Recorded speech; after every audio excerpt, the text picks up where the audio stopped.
PR পদ্ধতিতে নির্বাচনের পক্ষে নয় বিএনপি। থাইল্যান্ডে 7 দিনের চিকিৎসা শেষে দেশে ফিরে এই মন্তব্য করেছেন বিএনপি মহাসচিব মির্জা ফখরুল ইসলাম আলমগীর। মঙ্গলবার সন্ধ্যা 6টায় শাহজালাল আন্তর্জাতিক বিমানবন্দরে পৌঁছে কথা জানান তিনি। বলেন, রাজনৈতিক ও অর্থনৈতিক মুক্তির জন্য জাতীয় নির্বাচনের কোনো বিকল্প নেই। দেশের মানুষ নির্বাচন চায়। সংকট নিরসনের একমাত্র পথ দ্রুত নির্বাচন। যারা সংস্কার চায় না সেটা তাদের দলের ব্যাপার। ডাকসু নির্বাচন নিয়ে তিনি বলেন, সবার অংশগ্রহণে সুষ্ঠু ও সুন্দরভাবে এই আয়োজন সম্পন্ন হোক, এটাই প্রত্যাশা।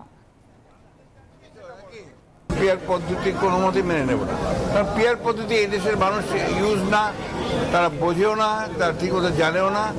কোনোদিন এটা ইভিএম আজকে কতদিন চেষ্টা করে ইভিএম বাদ দিতে হয়েছে, আর পিআর পদ্ধতি তো আমরা ইউজ না কোনোদিন, এটা প্রশ্ন উঠতে পারে না। দ্যাটস নট অ্যাডাল্ট ফ্র্যাঞ্চাইজ, মানে ডাইরেক্ট যে গণতন্ত্রের যে অধিকার আমার, সেই অধিকারটা তো সেখানে বিঘ্নিত হয়। এটা সুষ্ঠু আপনার নির্বাচন হবে এবং ছাত্র সংসদের রাষ্ট্র নির্বাচন যে অবাধভাবে হয় এটা সকলেরই কাম্য। তবে এটা ছাত্রদের ব্যাপার, ছাত্রই ভালো উত্তর দেবে।